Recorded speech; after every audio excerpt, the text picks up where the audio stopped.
So I'm going to start off with this, just a real quick background. I know a lot of you guys have already been just listening to Rob and Amanda and I banter back and forth a little bit.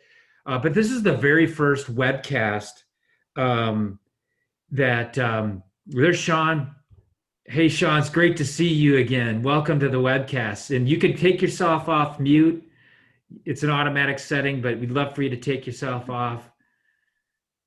I'm sure you've done that. I don't know where that is. There you go. Yeah, I gotcha. Great to see you again. Been a Yeah, long Joel, time. it's been a long time. Look at I that know. hair. Roger Murnay retired, and I grew a beard right after the April conference. Stress relief due to COVID. So, Yeah, and Chuck has perfect. been nice enough to let me keep it. All right.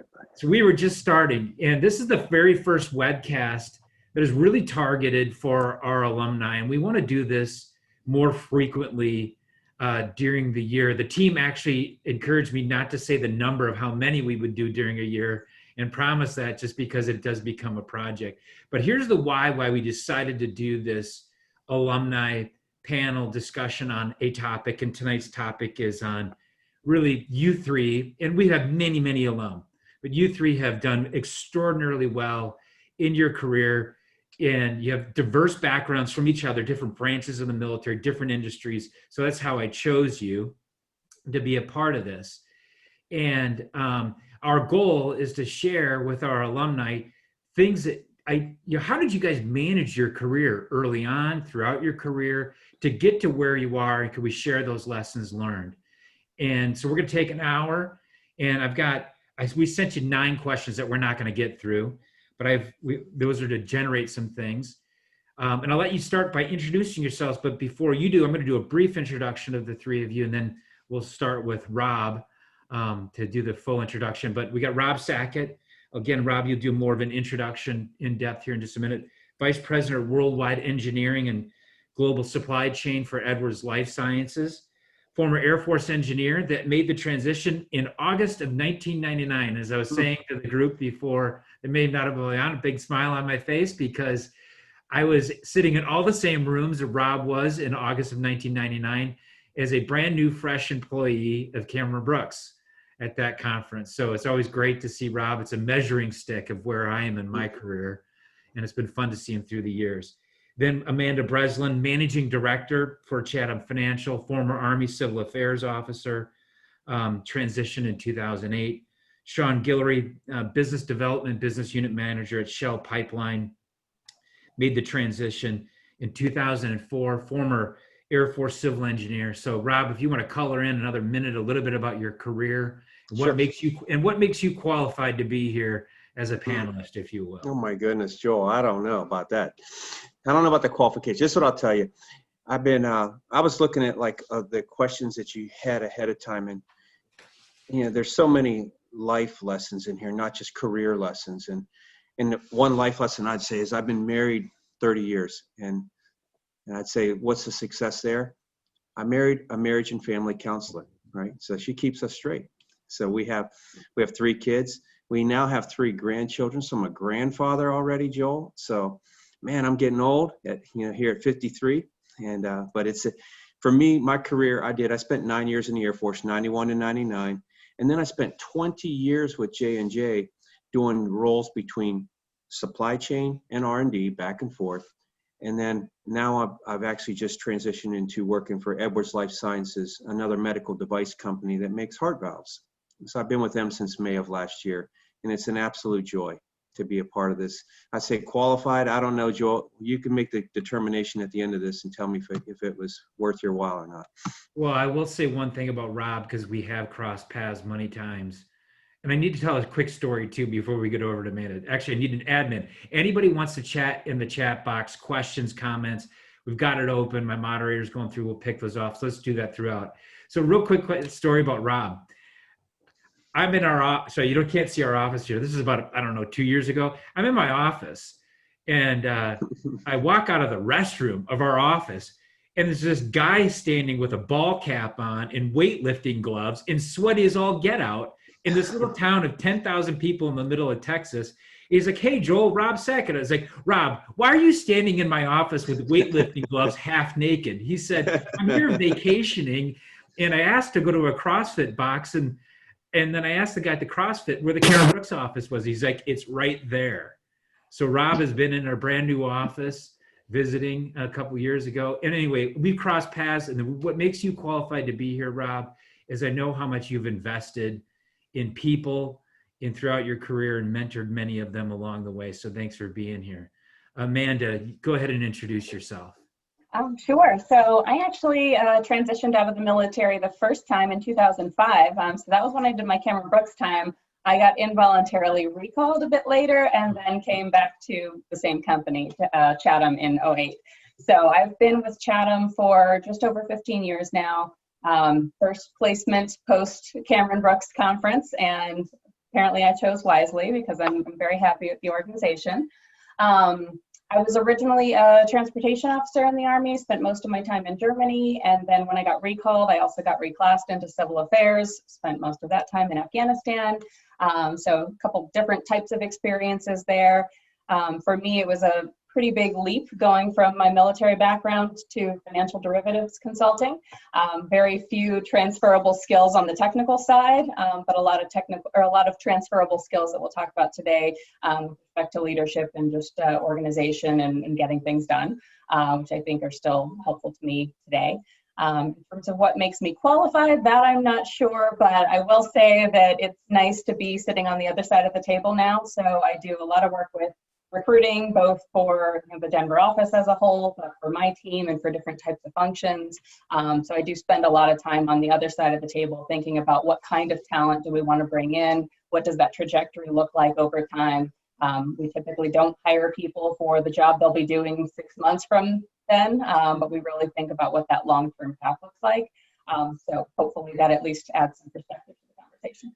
Yeah, and I would say, Amanda, one of the reasons that makes you qualified as Chatham. I mean, of course, I can't wait to hear about your career, but Chatham, I think if there's a company that Cameron Brooks looks at and says, how do we hire, develop, and retain talented people and values? It's kind of a small company too, as well. I think we look to Chatham, and there's a lot of, small company, we're a small company, get the right people in the organization and don't hire them just for the first 6 months or it's not even the first 6 years, but really in the next 10 to 20. So that's one of the things that makes you more than qualified to be here too. So Sean, good to see you again. I don't think I have probably talked to you since your follow-up process. I don't think I've chatted with you, but you popped up on my LinkedIn profile as I was putting this thing together. It's like, oh, this is a guy that needs to be on here and tell the story from the energy industry side.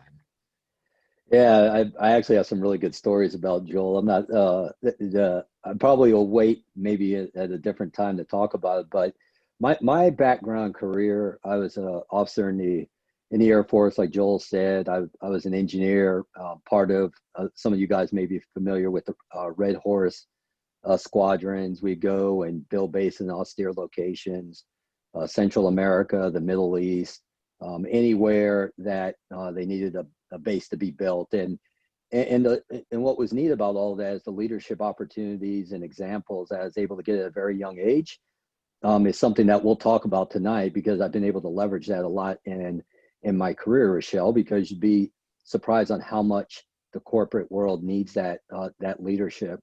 In 2004, I joined Shell, and they moved me straight into a refinery over at Puget Sound, which is probably the most beautiful location that Shell has in the world. Unfortunately, they just publicly put it up for sale, so a lot of us are a bit crying about that. We may never make our way back over there. But Shell's in the middle of an energy transition, and I'll talk a little bit about that right now and what's happening to integrated oil companies, how COVID has affected us, and what we're trying to do to survive in the near term, but also in the long term, and almost like reposition ourselves to be something different than we are right now. I've moved in so many different businesses within Shell, the chemicals business. I've worked in our trading and supply business, our upstream deep water business, and now I work in the midstream part of Shell. And what's really neat about that is it's its own publicly traded company. It's on the New York Stock Exchange, SHLX. I get to deal with investors regularly.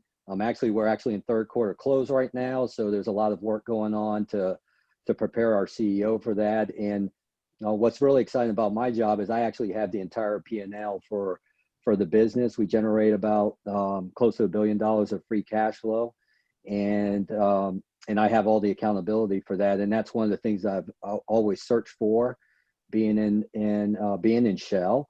And what I would tell you is that the ability to do different jobs and to work in different areas of Shell has actually helped me to gain a better foothold in how I want to progress my career. Joel asked qualifications. I mean, you ask my wife if I'm qualified, she'd like shake her head and walk out the door. So I can't say that I am, but what I do have is a passion around leadership. And like I mentioned before, corporate America is dying for good leaders. They're dying for that, what the military has as a petri dish of creating leaders, because I'll be quite honest with you, corporate America hasn't really figured it out yet and how to develop. They take these, especially in Shell, we take these technical engineers, we say, hey, you're smart, you went to MIT, we're going to put you in a leadership role. And then they typically fail at that. So my passion is to speak to you all and be able to talk about my background, and hopefully you could glean a little bit out of what I've done, my peaks and valleys, off of the questions that Rob talked about that I've looked through also, and see how I can give you a little bit of a gem to help you along as you work your way out of the military and into a new exciting roles. So the majority of the people that are watching this live right now, I would say transition within the last 3 years.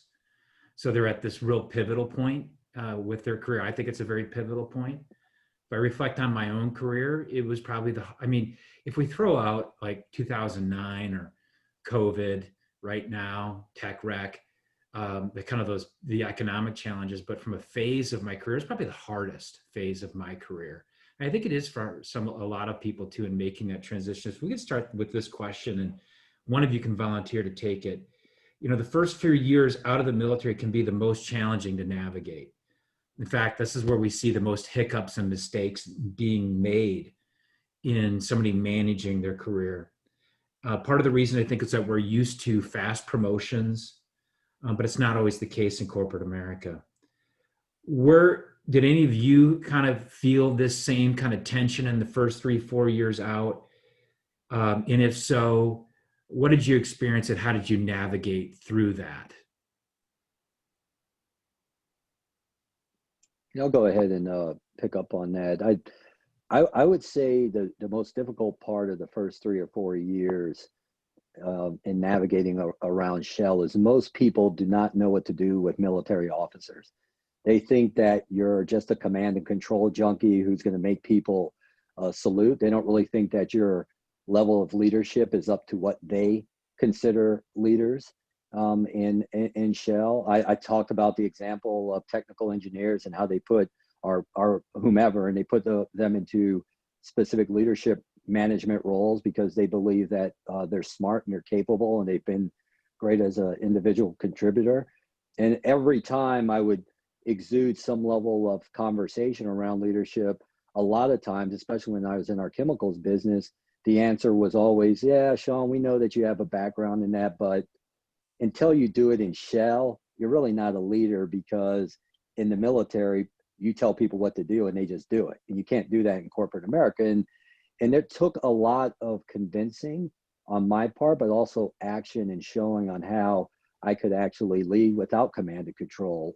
I probably had to explain to some people at Shell who had never been around someone who's from the military how it was a bit different. Probably did a lot of selling. So establishing my brand was extremely important, and that's going to come up a bit more probably later. And being able to navigate those perils and understanding as with specific stakeholders how to go about doing that. And so what the advice I would give people on the phone is, if you start to see that is a problem in your career and you start to feel that you have to be able to navigate that in a certain way, I would say take it head on. Don't allow it to linger, but be very clear to what your brand is to each of these individuals and to these businesses, and be sure that they understand what your background was and how you can actually contribute to bring value to the organization through a different style of leadership than maybe they're used to. And that innovation of style will actually start to, if you have business results behind it, will actually start to resonate with them. Hey, Joel, would you, Amanda, you don't mind if I jump in? Is that okay? Go ahead.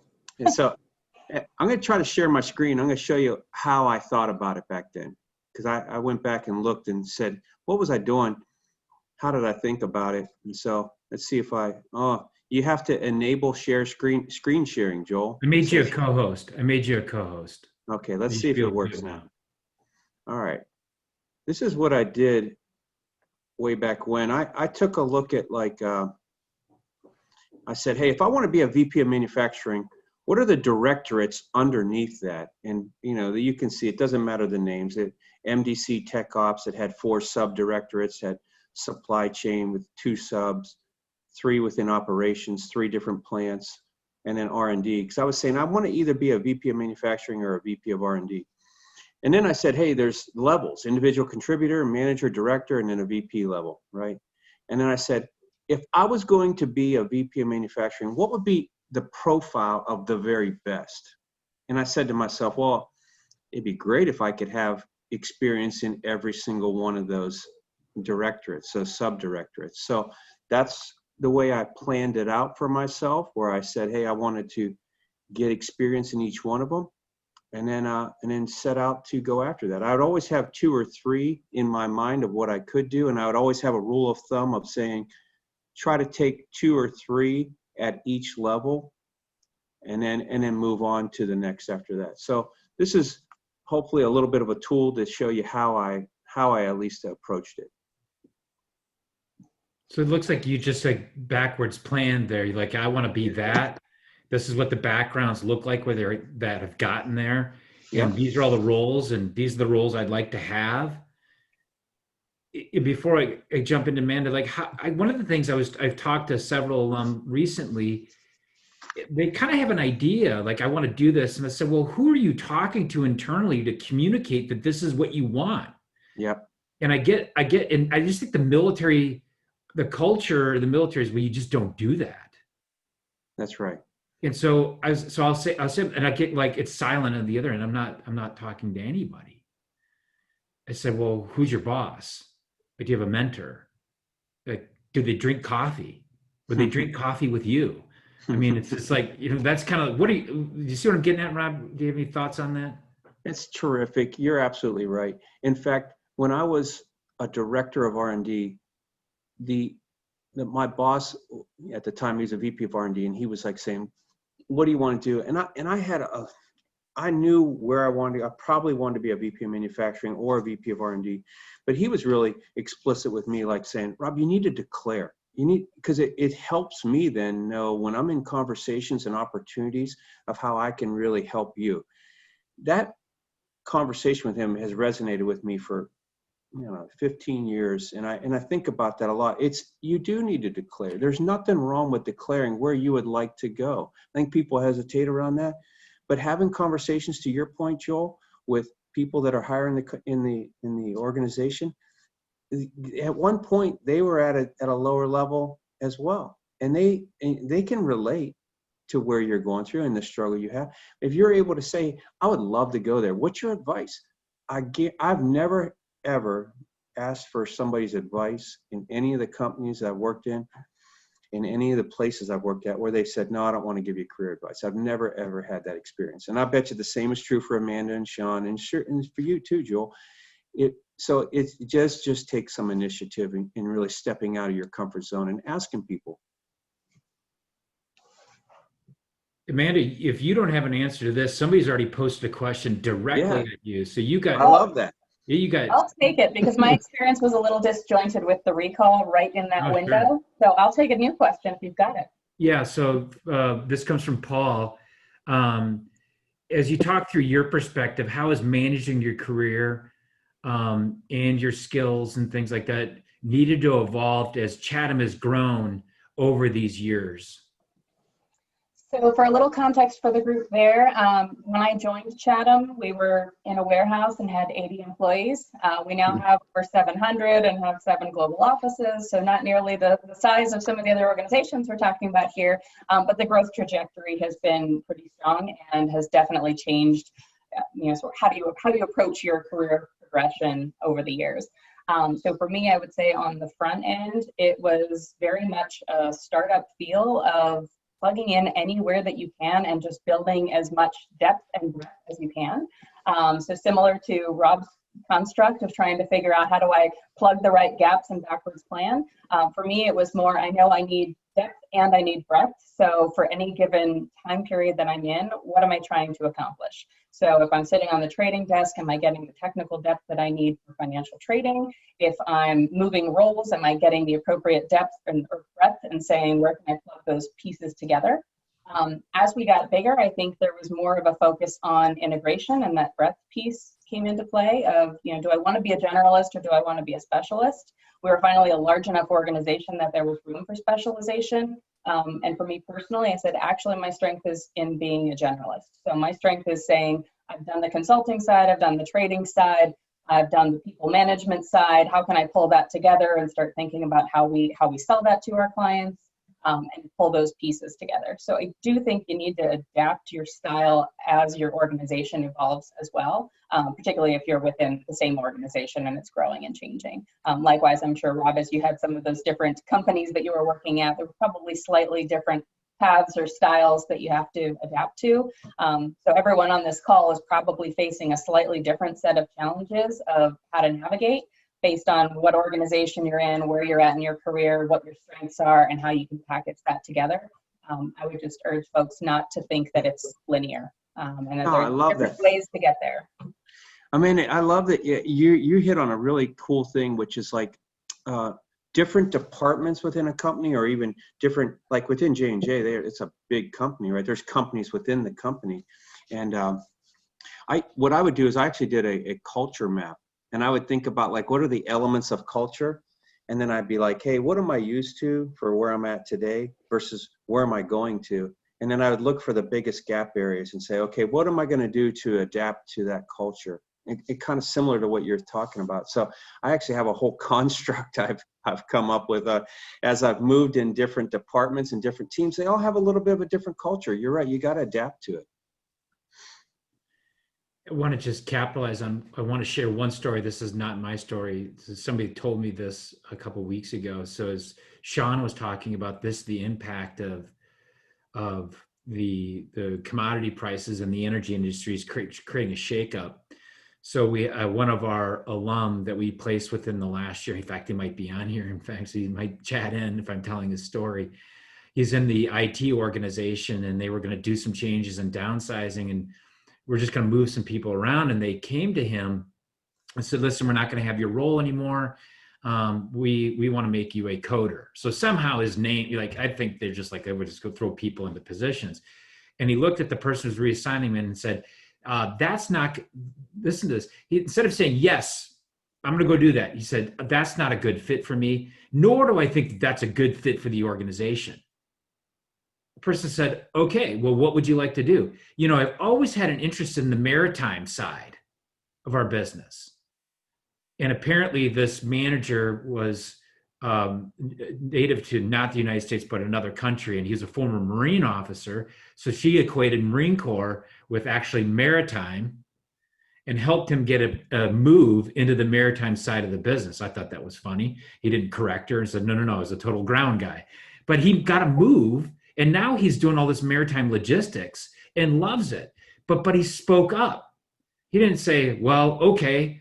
But because I have to say, if I was 1 year into corporate America, and it might be a little different, Roger Cameron comes up to me and says, hey, listen, Joel, you're not going to do this anymore. You're going to do ABC. I'd be like, okay. I don't think I would have spoken up. Right. But he ended up in a position he loves, but he had to speak up.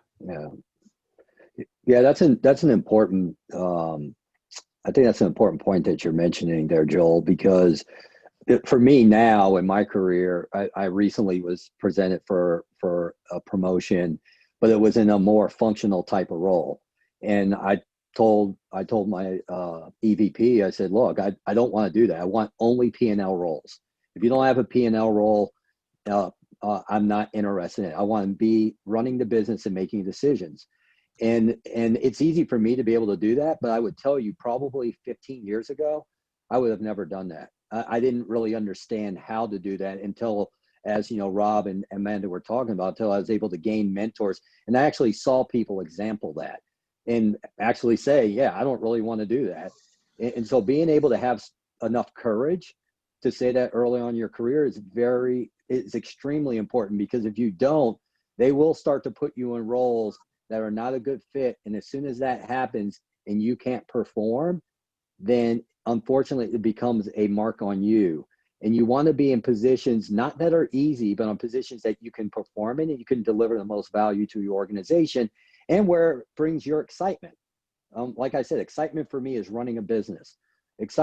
Non-excitement for me would be running a financial model or something. I'd probably die if I had to do something like that.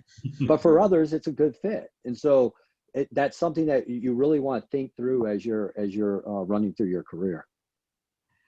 Okay, we're gonna go off the pre-prepared questions, and I got Jorge and Chris. Great to see both of you guys here. For everybody else, post these in the chat, because it's hard for me to manage both. And I'm going to take Jorge's question first. This is just a great question. Jorge, I knew you'd be successful, and they're already talking to him about a promotion. I think Jorge was like the June conference this year. And he said, hey, I got really lucky, hired into a company that is familiar with JMOs, and they want me to get promoted. So remember, I don't know when you started, Jorge, you might want to text that into the chat. How do I approach conversations with my boss and other people over the phone or text, or even higher, that I'm fully committed to the position I'm currently in, yet I want to be prepared and look forward to a promotion? I don't want to seem that I'm distracted in my current role, but I also don't want to seem as if I'm no longer hungry for growth. What suggestions do you have to manage this? I'd love to chime in on that one. I think the wording of exactly how the question was phrased is a great place to start, because all of that is something that every person, above you in the organization, as Rob was saying earlier, like they've all been there and gone through that. Everybody understands that there are times when you want to advance your career and do something different, and it doesn't necessarily mean I'm checked out right now. I think exhibiting some flexibility around timing in that process of saying, these are my medium-term and long-term goals, and right now I'm happy with what I'm doing. I like that I can leverage what I'm doing for those roles, but help me think about career paths. They're going to appreciate that you've reached out, or that you see them as a mentor and somebody to help them with professional development. You're showing the flexibility that you're not about to jump ship. Having that conversation now while you're performing strongly versus maybe there's some hiccup down the road or a misunderstanding, and someone maybe thinks you haven't performed on something, and then you're having that conversation, and then you have this oh, well, is he just checking out? Do it when you're absolutely at your strongest and where you can leverage the things that you're working on right now to be part of the conversation. I hope everybody could hear that. I'm sorry, there was I don't know where that was coming from. There was some background noise. I think we got rid of it, but what I picked up was really good. So Chris has got the next question. Boy, it's so great. I'm seeing all these names chat in, and these are people that I've had relationships with, and I get to see them now chat, asking you guys questions. So Chris asks, is there anything you wish you had done differently that you think you would, that you wish you had done differently that you think would have advanced your career in a better or a different way? I guess as you look back, do you wish you would have done something differently? Yeah, for myself, it's learning how to take on more risk and being a bit more courageous when it came to business deals. I'm in more of a more commercial roles throughout my career, and I think not just in corporate America, but probably in the military, we tend to be a bit more reserved in terms of our decision making. We have to analyze and have every piece of information available to us, especially here at Shell. We're a bunch of engineers, so we analyze everything. But what I found is the best executives, they take the information, they make quick decisions, but they're willing to take on additional risks. Not risk that's going to put us in a bad safety position, not risk that's going to hurt our brand, but they'll take risk and innovations of things that people feel that are a bit different, cannot be done. And I think it took me a while to understand that. I think at the beginning part of my career, I played it too safe, and I wish I hadn't done that. And at the time, this probably happened about 6 or 7 years ago. Well, no, it's probably about 8 years ago. I almost just decided, you know what? I'm going to stop doing that. I'm going to stop worrying about promotions. I'm going to stop worrying about, what people think about some of my decisions. And I'm going to start being more innovative and taking a bit more risk and being a bit more courageous and doing things that people say, this guy's crazy. He probably shouldn't do it. And I will tell you, within probably like 4 or 5 years, I had 3 very quick promotions just because my ability to deliver and stand out against everyone else and other employees and other peers. It was much different. And it's what Shell and I believe the rest of corporate America right now is looking for. So look to take more risks, look to be a bit more innovative, understand what that risk will bring to the table. But I wish I had done that early on, to be quite honest with you. Thanks, Sean. We're going to get there. We got more questions to cover here. It's going to be Todd, then Vince. So first, Todd. Todd says, I've been having discussions with numerous people and at different levels within my business unit and division about my desire to move towards an R&D manager. My time frame is about 2 to 2.5 years in my current position when I'm looking for a transition. I haven't received any feedback thus far that I might be moving too quickly. How do I navigate whether I'm getting honest feedback and if I determine if I'm moving too quickly or not? So I guess what he's saying is that he would like to move to this R&D manager in the next 2 to 2.5 years. He's making it known. Nobody's saying, hey, that's too fast. Based on, you guys have actually led people like this. You've been in this role. Do you think people are being honest with them? It's probably hard for you to tell if he's moving too quickly because I don't think none of us knew exactly his path. Yeah, that's a tough question. I'll try to take it on now, having been in the R&D space. And what I'd say for him is, if they understand where he is in his commitment level to getting the mission done for today, right? And so if he's just saying, hey, I'm just trying to check the box and do this role for 2 and 2.5 years, and then I feel like I'm ready, and it comes across like a check the box exercise, that's not good, right? But if he's saying, I'm absolutely committed, and I feel that, for what we're doing, and I also know that this is what it takes to be a good R&D manager, and this is how I'm preparing myself for that, and I can see myself being ready in 2.5 years, I think that's a very thoughtful approach. And if he's coming across very thoughtful like that, I can't imagine where somebody would say, no, that's poor, right? My recommendation to him would be like, who are the very best R&D managers that he knows today? And I would ask him, what are the top 3 skills that you have to have there? And then I would compile all that, and I bet you there's a lot of commonalities, and that list might grow from 3 to, let's say, even say 6 or 7 once you've talked to 5 of them or so. A lot of commonalities. And then I would just evaluate myself versus those, saying, what's my readiness in terms of, could I do those things that they have to do tomorrow? And if not, then the time frame becomes more tangible for yourself, because you know how far the throw is for you. And so, for instance, and I'll talk in R&D language, like if you said, hey, I've got to not only be good at individual project management in the role that I'm in, but as an R&D manager, I've got to be great at program management. And here's the exact skills that I have as a program manager, which are different than a project manager. Then he can say to himself, it could take me 2 years to go through and get my PMP certification, for instance, to be a good, and to show a level of competence there. So I think a thoughtful approach and just saying, hey, this is how I prepared myself, This is the stakeholders I've looked at. Here's who the best ones are, and I want to be like them. I think that no one could scoff at that. You know, as you were saying, in my role now at Cameron Brooks, I didn't do a great job of communicating to Roger and Renee, or even really to Chuck. I just put my head down and I worked. And it kind of did what Sean did, just added value. But there was, and this, I take responsibility for this. So please, what I'm about to say is not anything to do. I take responsibility. There were times I was frustrated. But if I look back on my career, whose fault was that? Now that I have 21 years, I'm in my late 40s, gosh, even having kids. And actually, I mean, what I mean by having kids is I can't read my son's mind. They couldn't read my mind. And I tell you, as a manager, as a leader now here, a VP at Cameron Brooks, I lead the majority of our people. Nothing hurts more when somebody leaves in the organization that I valued and says, well, I wanted to do this. I wanted to do that.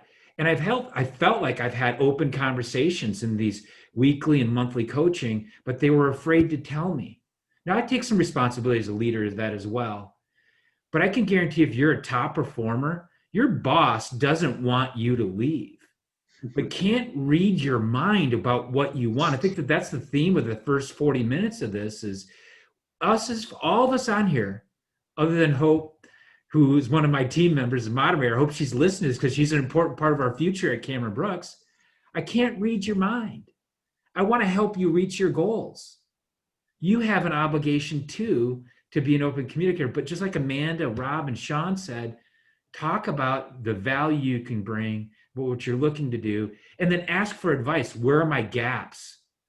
As soon as you say, what do I need to do to shore that up? What other value do I need to bring? Nobody's going to get mad at you for that. So great points. And I'm not supposed to offer my advice. I'm just supposed to ask questions. That was great advice. What are you talking about, Joel? So Vince should be on here as one of the panelists, but he's got a question. Vince says, how do you assess staying in your current company where you've had success versus look external opportunities? Or I guess, hey, how do you know when it's time? And maybe Rob, I guess probably all three of you. I'd love to hear from all three of you, but certainly Rob, you got to a certain point and you said, okay, I should move. Or Amanda, does one of you want to go before Rob goes? Has anybody thought about leaving? I have. I'll go, Amanda, because I just went through this a year and a half ago. It was hard for me. I left the military and just to give you a real quick background, when I left the Air Force, I was a civil engineer like you, Sean, and all right, civil engineer officer. And when I did that, when I left, I thought I wanted to go to work for GE. Am I right, Joel? And I'm like, yes, very painful. I'm going to be a Six Sigma black belt. Bam, I'm all over it.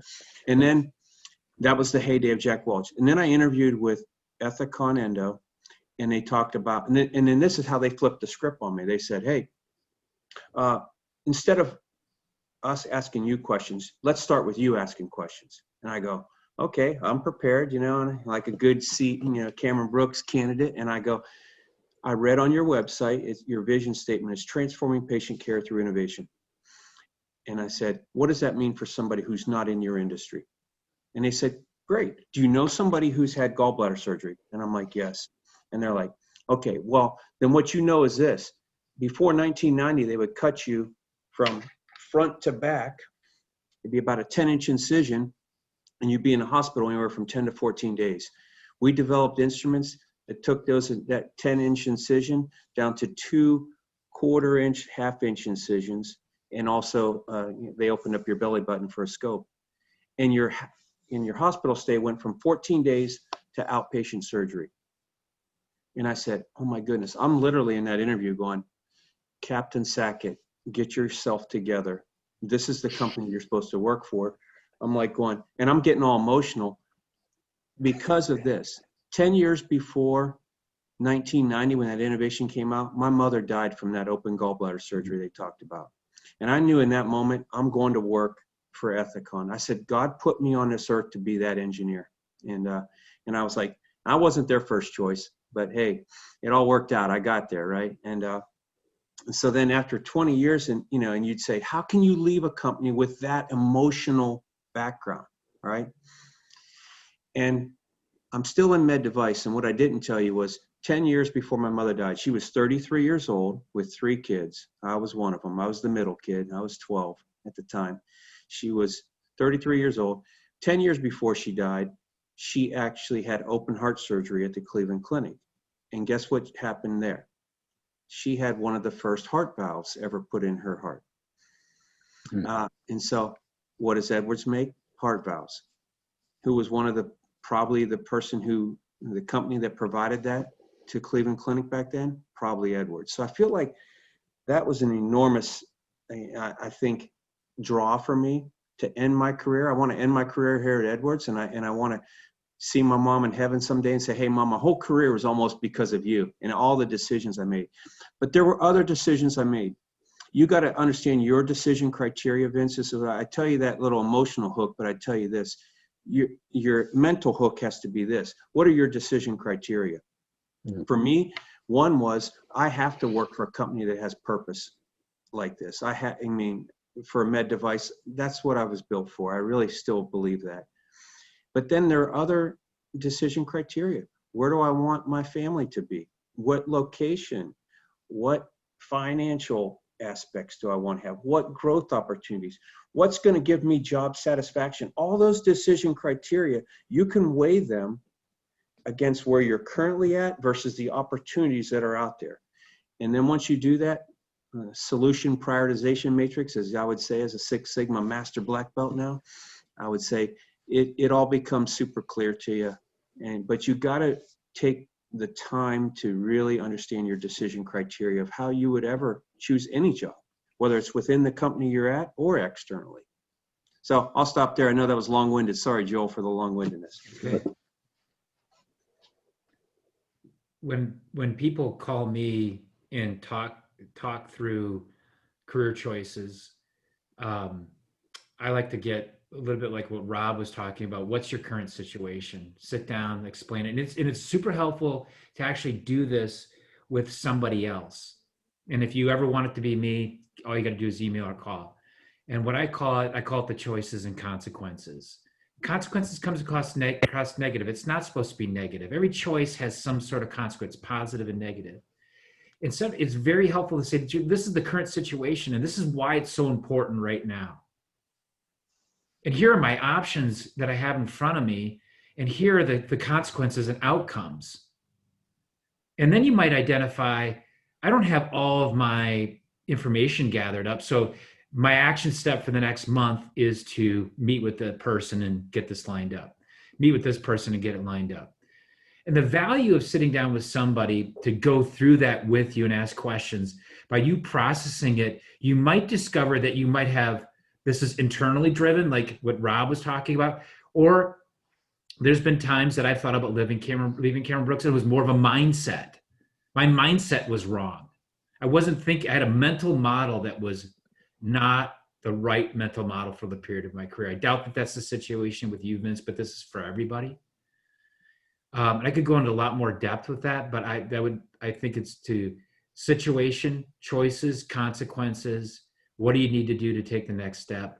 I'd be happy to do that. A little bit about me. This is actually free. I did this finished up a year ago. I went to Northwestern University for a year, not leaving here, back and forth in the evenings to get a graduate certificate in leadership coaching, and got a certification through the International Coach Federation to, number one, support our alumni who call in here with career choices, that I could have a better way and my own models and tools to support all of you to do that. So for everybody on here, you ever have something come up and you want to know, I'm not sure how to do this, I'm not going to give you advice, but I can ask a lot of questions to help you get clarity on that. Okay, great. Another awesome person here. All these great people posting. Love this. Marquette, in the military, our leadership transitioned frequently, so I never looked at a position based on who I would report to. In the corporate world, have you ever made a move based on who you would work for and what you could learn from that person instead of purely on just the position? an extreme case of that one that I can share, and I'm sure folks have extreme other situations given the larger organizations. But for me, the 15 plus years that I spent at Chatham, I'm probably going on 9 or 10 with the same direct manager that I've had at different points in my career, actually. And it was very intentional. So for me, it was a matter of saying, you know, where am I going to be my strongest? So I think Sean made a similar comment earlier of, you know, how do you position yourself to really accentuate your strengths? And for me, it was, I got somebody that is confident in my capabilities, that will give, you know, trust me enough to give me room to run. And that's where I'm going to have the most ability to impact the organization. So when I actually moved from a prior role over to kind of the last 8 years of working for him, it was, do you want to change client sector coverage, pick up and move to Denver? And I don't know what the role is going to be, but how do you feel about that? And it was, you know, well, if I know who my manager is going to be, I trust him, he trusts me, I am confident taking an undefined role in a new office in a different sector that I've never covered before. And I truly got the message of, we'll figure your role out later. Like, move, we'll just plug you in, just start doing stuff, and we'll figure out your specialty area later. And that was when I went back and had the conversation and said, actually, I don't think I should have a specialty. And he said, you're right, you should be a generalist. But I do think there's a time and a place to say, this is actually my most beneficial path, is to know that I've got the room to run. I tell people that work for me all the time that you might benefit from a different manager for a different perspective. So like there's, you know, pros and cons to each, choices and consequences. But for me, I actually have made very deliberate moves in that direction, and it has worked out well because it's just given me a lot more latitude in my decisions and paths. Yeah, that's a really good story, man, because I can relate to that also. The current CEO of our midstream business, he originally came in as a general manager, and I was already in the midstream business for about maybe 2 months. So we almost came in about the same time.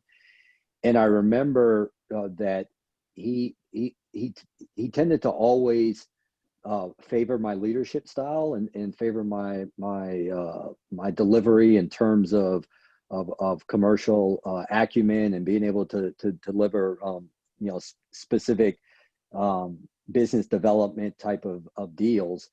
And the interesting part about him is that as he kind of moved his way up in our company and eventually became CEO, we were reshaping our organization, and he came to me and he said, hey, I had these individual business roles that I think you'd be interested in, because it has direct P&L accountability, and then they're going to report to this other higher job grade who's going to be in charge of the entire P&L and business. And I said, oh, that'd be neat. I'll do one of those little small roles. He's like, I want you to do the entire role.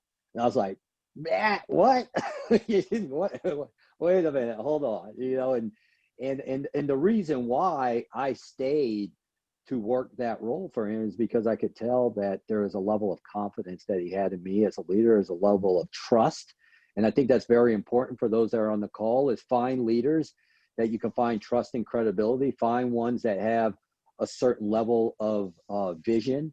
And so I actually look for leaders in Shell, maybe not so much to directly go work for, but I actually look to listen to, like, our deep water upstream leader.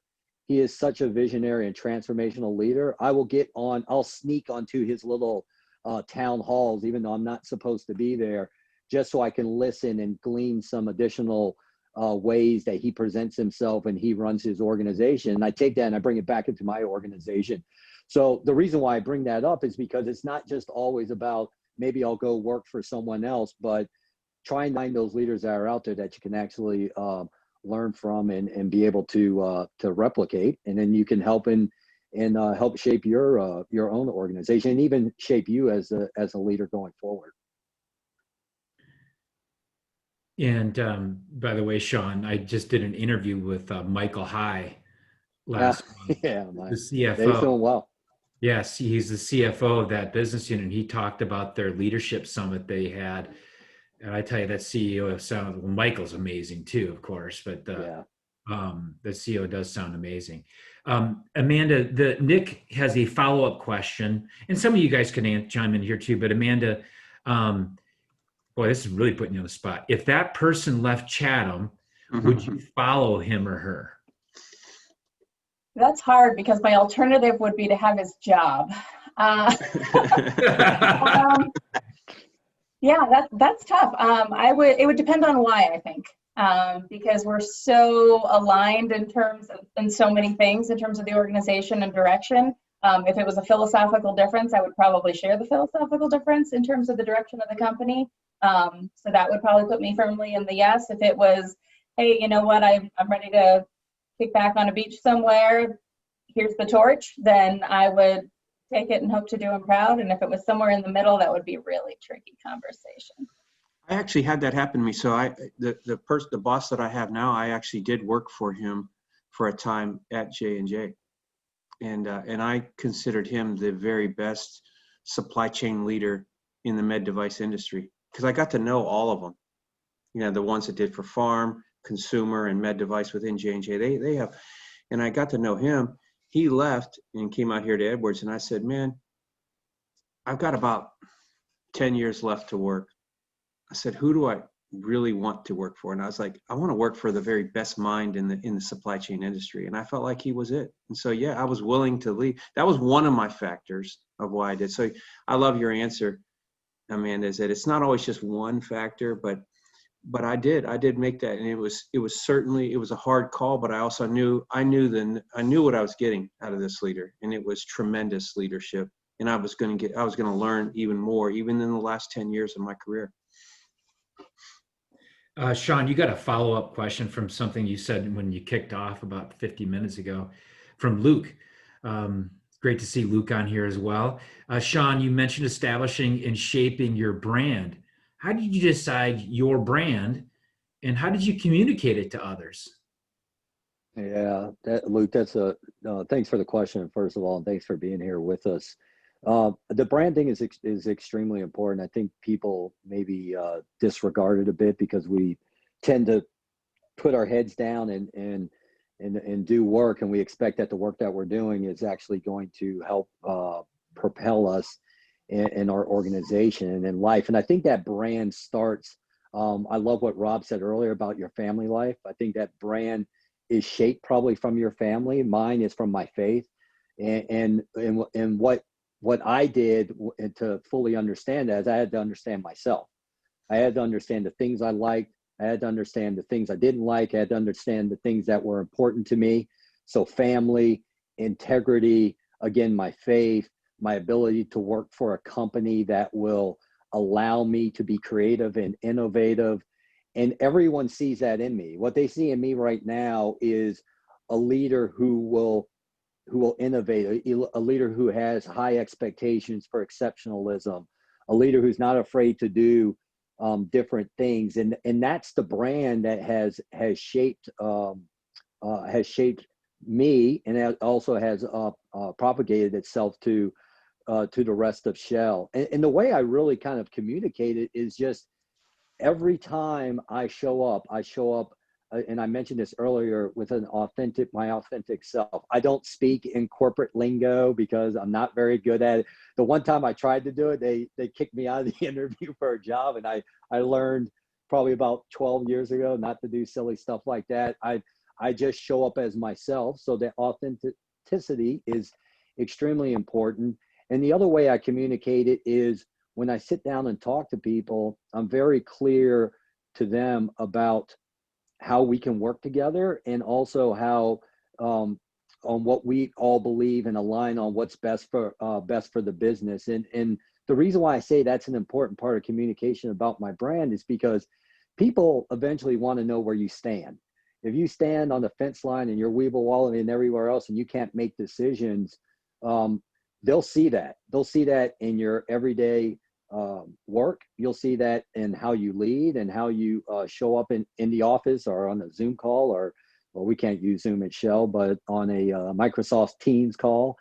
And that level of communication, it's not so much just going out and showing people a piece of paper and saying, hey, this is the Sean Guillory brand. It's more of an intuitive of soft skill of doing things. And the other thing I'll tell you also is don't ever think that your brand is not being communicated when people are not looking. So if you're only communicating your brand to higher leaders, you're going to get found out very quickly, because all the people that work for you are people that are peers. They'll all talk about you. It'll all filter around. And next thing you know, that's a brand ruiner is what I call it.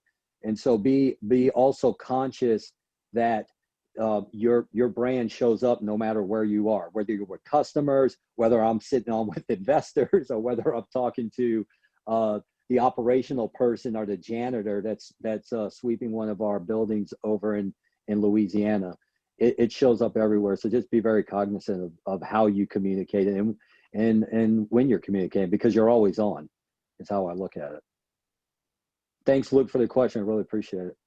Yeah, very good questions, and we're running up against our time. We might not quit right at 8, but because there's a couple questions I'd like to get to with you all.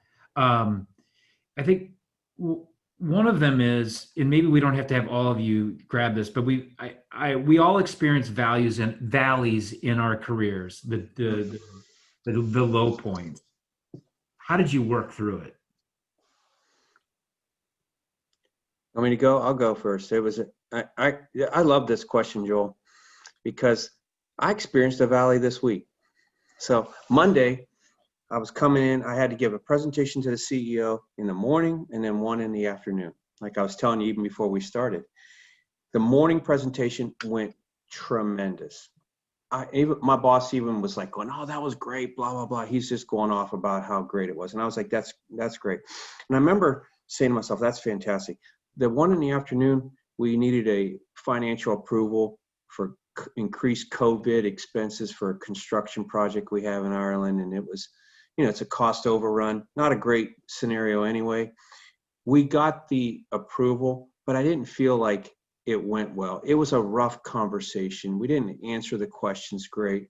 And I walked out there and lamenting that enormously. I was beating myself up. And I don't know if that's ever happened to any of you guys, but that's how I was. And then on Tuesday morning, I woke up, I get up every morning, 4:30 in the morning, and my faith fuels me too, Sean. And I have a Bible reading plan, go through the Bible in a year. And what happened to be on my Bible reading plan that day? Job chapter 2. And if you don't know the story of Job, anyone, it's just a story about a guy who basically has it all and then loses everything. And in Job chapter 2, he even loses his health, gets all these boils all over, and his wife says, "You should just curse God and die." And then he said these words. He said, "Shall I accept the good and not the trouble from God too?" And then that struck me. And I was going, that was me yesterday. I accepted the good. I was like, yeah, this is great. That was a great presentation.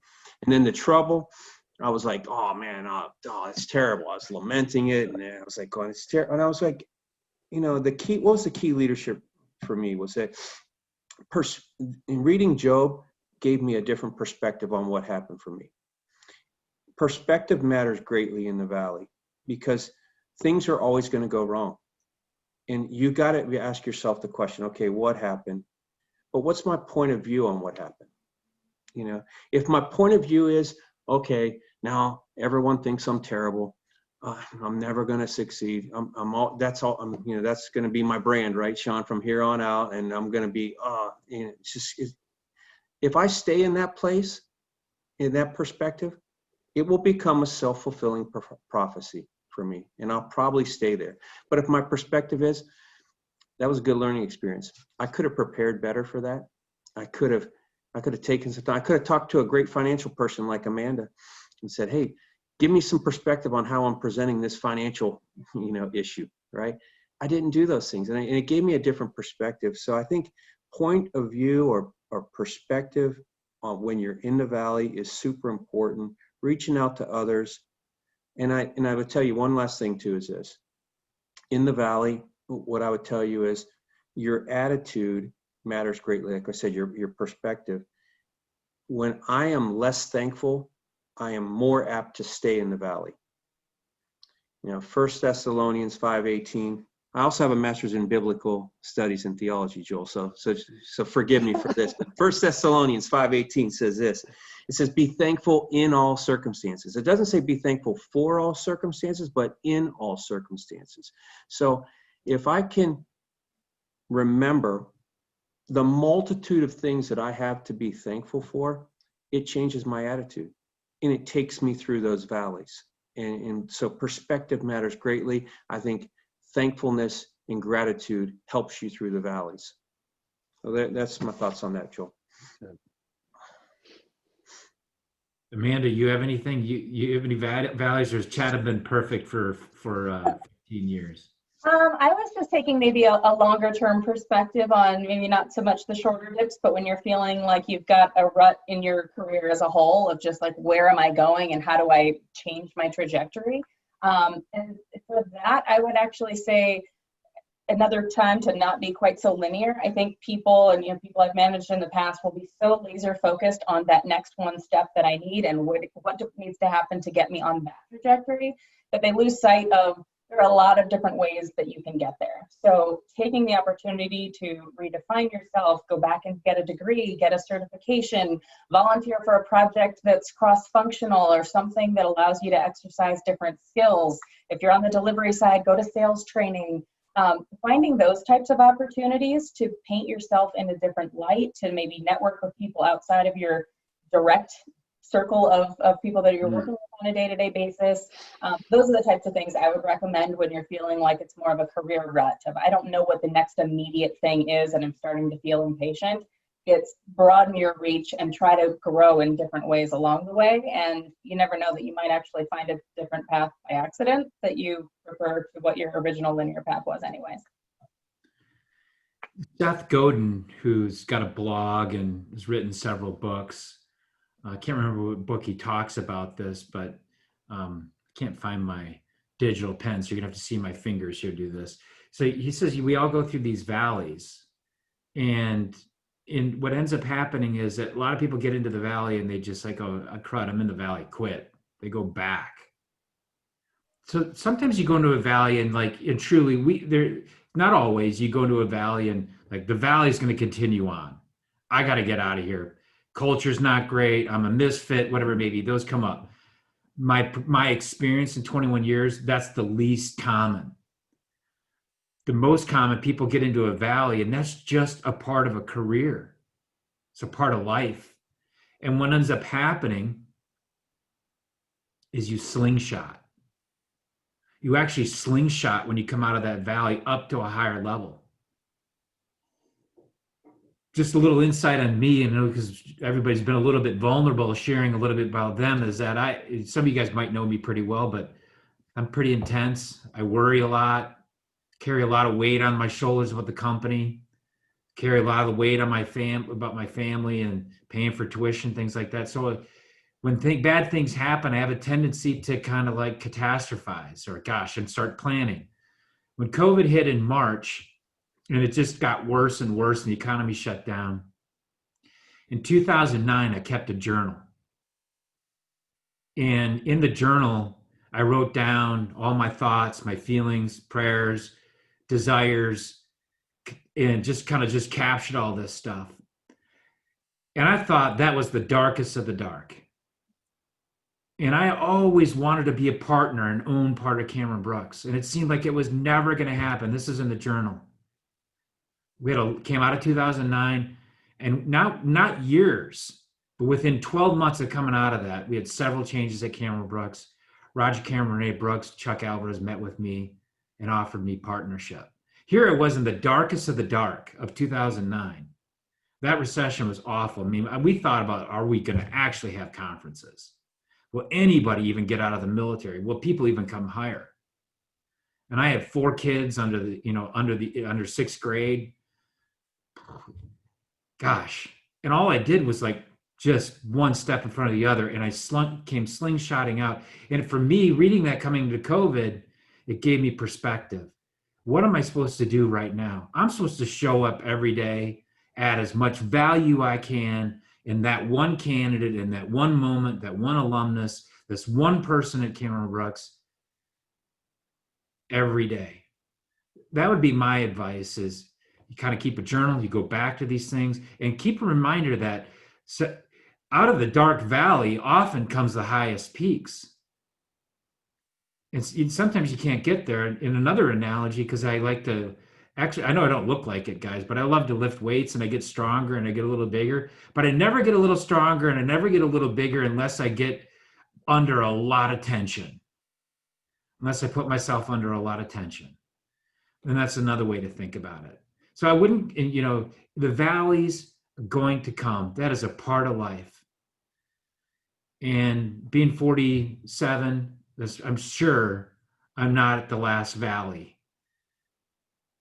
That would be my thoughts on the valleys. Nobody asked me. I thought I would just jump in and give my 2 cents. Okay, this is one I want all 3 of you to answer. And we're going to start with Amanda first, then Sean, then Rob.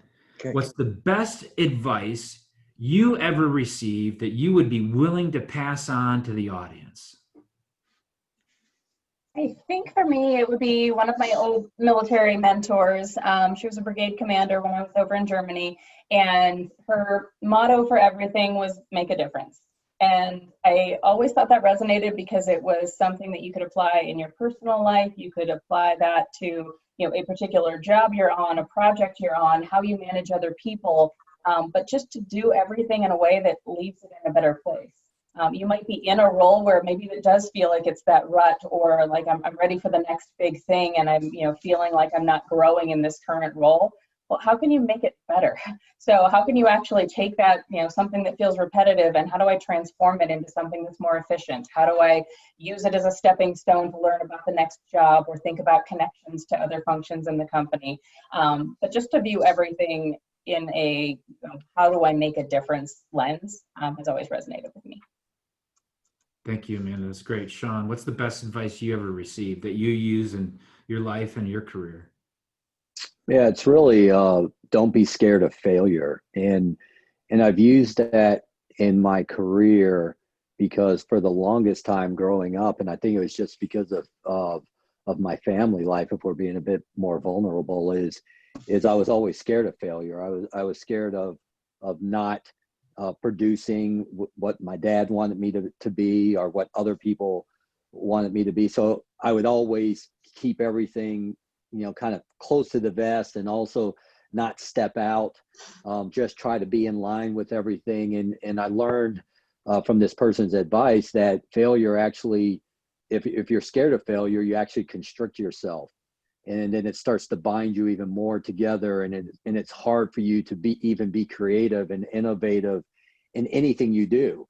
And then, and I've learned how to change all of that. And it's been extremely difficult over the course of my life. But where it really started is probably my last couple of years in the military, where I started to try to overcome my fears around failing. And even when I did fail, I didn't allow me to go back into my previous self. And so I used those as lessons on learning and how to apply myself to get better, and kind of something Amanda talked about earlier about developing my strengths a lot more. I actually have a book back here that talks about that. And the person that probably has exuded this better than anyone in history is Abraham Lincoln. He's my outside of Jesus Christ, he's my probably my most favorite human hero is Abraham Lincoln, just because he failed numerous amount of times, but he was never afraid to fail, and he was never afraid to do the things that were difficult and to take additional risk. And so as I apply that here at Shell, I tell everyone on my team that I'm not really concerned about you failing. What I'd like you to do is learn from that, but I want you to actually fail. I want you to try things that are going to take you out of your comfort zone. I want you to be different and innovative. I want people to look at you and laugh at you when you recommend and propose something, because that means you're taking a risk and doing something a bit different. And that's difficult. I will tell you, it's very difficult for even people, very extremely smart people that went to MIT and Stanford, to do that, because they believe as soon as they fail that their careers are over. And it's actually the exact opposite. So everyone that's on this call, I would implore you to bring that into your own sense. And if that is a difficult struggle for you after this call, please find me on LinkedIn, or if you want to just have a sit down and chat and and we could talk a bit about that. But that's probably one of my best advices that I've received. I love that, Sean. That's great. So mine was, it came out of what I would probably be deemed a little bit of a failure. I was I think I was 2 years into my career at Johnson & Johnson, and they had a leadership development program. And I applied for it and got denied. And I was like, what in the heck? And the feedback I got was, you really don't come across as a leader. You really are a great technical dude. And so that's how we see you. And I was like, what? I've been to Iraq. I have 5 forward operating locations. I'm like, these people don't know. And I was really down. And I remember that bothered me. I was like, the panel felt I was not a leader. I was like, are you kidding me? Right? That really stuck in my craw. I remember I still worked hard though. And I remember it was a Friday night. My boss's name's Fred Everett. He actually has passed away now, but it was like 5 o'clock on Friday. Everyone's gone. And I'm still sitting there doing something. He's like, you still sulking about not getting in the LDP? And I'm like, yeah. He goes, get in my office. Let's talk about it. So we go to his office and he goes, can I ask you a question? And he goes, sure. And I go, sure. And he goes, tell me about the last time you had a line shut down. What did you do? And so I'm like, oh, okay. So I start telling him, and I'm like giving him the 6 Sigma version, right? And I'm talking about, here's the problem, blah, blah, blah, and the variation. And then he goes, hey, how much was the back order? I said, well, the back order was only growing about $117,000 a day, but we had enough inventory to cover that for about 17 days. So I knew I had with a lead time of 4 days, I knew I could cover it if I got it done in about 12 days. And he goes, how come you didn't start there with the business implications when I asked you about the line shutdown? And I said, well, you asked me about the line shutdown. I'm telling you about the problem. And he goes, so you chose those words, Rob. He goes, and you chose to take me to a technical space. Obviously, you knew the other space, the business space, but you chose those words. He goes, these leaders get to see snippets of you, and you choose the words they get to hear. And so, like when you're talking about brand, Luke, I was thinking that in my mind too. That's brand, right? And then, because I choose these words every day, and a lot of times the leaders that see me, and even my peers that see me, they might only see me for snippets, and they're making judgments off those words that I choose. And I remember walking out of there going, I got it. And then I ended up getting into the LDP at the next round, but that stuck with me ever since then. That was in 2001. Here we are almost 20 years later. I can still remember it like it was yesterday, because the advice was really, the words you choose are how people perceive you. And he did it with a very good object lesson of taking me down the primrose path. So that was my best advice. If you want the best personal advice, Joel, it was my dad. My dad was a hardcore Navy dude from the Korean War. And so he's super gruff dude. And I told him I was going to get married. And I said, Dad, I want to get some advice from you on what's your best marriage advice? And he says, we're out on Lake Erie fishing together. It's just him and I.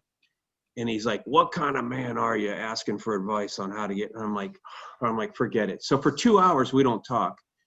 2 hours later, he goes, okay, I got some advice for you. I'm like, oh, this ought to be good. He's been thinking about this for 2 hours, right? And we've been in silence for 2 hours. He goes, and this is a guy who had at that point been married 3 times, right? And so he goes, this is what I tell you to do. Think of the thing that bothers you the most about her, amplify it by 1,000 times, and then ask yourself if you can live with that every day. And I was like, oh, okay, that's pretty good advice, right? And so, and this is what it was for me. I was like, it was hard to think. I thought she was perfect. The only thing that I thought even bothered me even slightly was she opened the Taco Bell sauce packets with her teeth. And I was like, oh man, who does that, right? So that was the worst I could think of. I was like, if that's the worst, I can live with that. That's pretty good advice, Rob, on that. Well, I'll share mine. I won't go into what I was going to do on this is for some people, they see me all people see my Zoom now, but this is actually my monitor. You can't read this, I have to flip it around, but I keep all these yellow stickies of reminders. And this one right here that you can't, that is, I never even say his name right, but this, I've had it up before COVID. Now it's really come into play. It's by Epictetus, if I'm saying this right. And he says, "What then is to be done? To make the best of what is in our power and take the rest as it naturally happens." Seems like right now there's just so much that it's out of our control, but I have control over my own attitude, the value that I bring to this organization, the people that I interact with. I have control over my mind. I have still a lot of great, you guys mentioned blessings and things like that and being thankful for things. And then I want to share one other thing that's probably the advice that I've carried with me throughout my career. And some of you that have been trying to make decisions about where to go to work, I've always said, keep this in mind. This came from my mentor at Notre Dame, one of my professors. He said, it's not what you do that matters. It's who you are that matters more.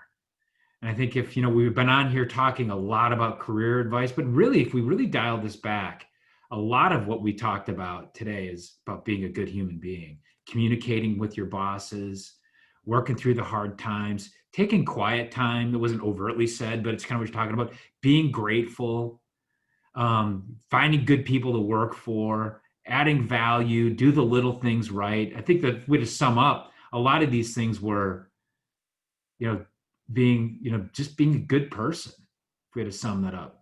All right, any parting shots from Rob, Amanda, Sean before we sign off here?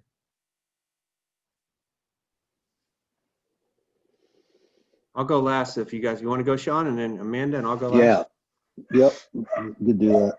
Well, it must be time to go because my dog's barking at me. Probably needs to get fed. First of all, let me just thank Joel for putting this together. I always like things like this because not only do I learn from others outside of work, but when you're on something like this, you meet someone like Rob and Amanda. It makes you think, and I always grab some little snippets. So I want to thank them also for being part of it. And for those that joined on here, I know you have other things in life to do. And what it does is it shows your desire and hunger to want to be better, to be open to learning something. And so I really appreciate you taking the time for that. And the one thing I'll just kind of leave as a parting shot is take all of this and continue to improve who you are and use that level of self-improvement as you go forward in your career. The one thing that I continue to talk about with people that work for me and others and peers is that taking time for self-improvement will always be a force multiplier for you, not just in your career, but also your personal life. So whether it's your marriage, whether it's with your kids who self-improvement, you need a lot of that, especially when you have a senior like I do in high school, and also, but just also within work. And the other thing also is, what I would advise you is don't take your career too seriously. So have something outside of your work. For me, it's not all about shell. I mean, there's people around here that you got the pectin on their head, on their back, all places that are covered by their clothes. I'm not like that. I like working for Shell, but it's not the end all be all, So my wife and I, we actually have our own business together. She runs it and I'm just the CEO. I write all the checks, but she's actually the brains behind it.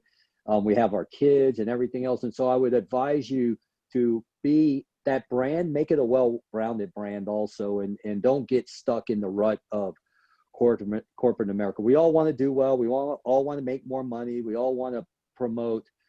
But at the end of the day, your family and others are really important. Like Joel talked about, being a good person and just treating people like you would want to be treated. So again, really appreciate being part of this and look forward to another opportunity in the future. And good luck to all of you and whatever those endeavors entail.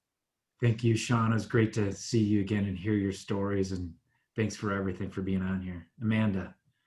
I think my parting shot would be just to continue to put yourself out there, keep looking for ways to grow and develop yourself, and find ways to keep making yourself just a little uncomfortable. I think that's one of the greatest things that the military breeds in people is comfort with being uncomfortable. And I think if you can harness that and turn that into looking for ways to be a little uncomfortable, not getting too kind of settled in your career, in your role, in your definition of yourself, I think that's probably one of the biggest traits that I've enjoyed from the military that has carried through my career. So. You guys, we could be seriously. We could be here like we should just have a whole Let's day. just do this. Let's just do a podcast. We'll do a weekly My podcast. wheels are turning. We're gonna have like a Cameron Brooks Summit. We could be here forever. All this stuff. We have so much to say. We have so many great people out there. Joel, you could do a weekly podcast, and I bet you'd have a lot. It would be leadership lessons from CB alumni. It'd be a tremendous podcast. You know we have one, right? You'd be like Joe Rogan now, man. Like if you just, I didn't know you had one. No. Yeah, we do. We need to have you on there as a guest. That's fantastic. Here's my parting shot. My parting shot would be like, so I agree with Sean and Amanda both. Thank you, Joel. It's a joy to know you here for like 21 years, bro. That's fantastic. And you've been just a joy to work with over the years. And really nice to meet you, Amanda and Sean too. And everyone here on the call. You can't see your faces, but I love your stories and all the wisdom that you guys have. So my parting shot would be, if you think about like talent development, I'd say lean into discipline in your life. Get up 30 minutes earlier, read, pray, do something though, but have a plan. If you don't have a plan for that, what's a failure to plan is a plan for failure, right? So if you really are serious about it, have some discipline in your life.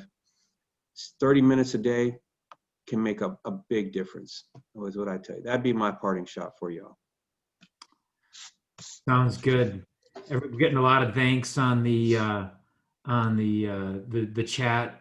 I just can't. I mean, I feel like as I'm sitting here listening to this, I get kind of a funny feeling in my stomach. I feel like the luckiest guy in the world, seriously, for being a part of all of you guys' your careers and your transitions. Not just the three of you, but for me, seeing all these names pop in, posting these questions, Matt Goulash just popped in a question, and I remember it's just great. And so thank you for doing this, everybody. Thank you for everybody being on here. I think we're on to something. As I sat here, I was like, oh, this is a mastermind group. Chuck has always said if we could take our alum, we could probably start one crazy, amazing company. Could you imagine? No doubt that we could. So we kept everybody long enough. Thank you so much. We'll do this again. Hope is my program manager for this. She's loving this. She's eating up, but she's probably like, doing it again is a lot of work. Yes, we're doing this again. So have a great night, everybody. Stay healthy and reach out anytime you all need anything. Have a great night, everybody. Love y'all. Bye, See ya. everyone. Nice to meet you, Rob and Bye. Sean.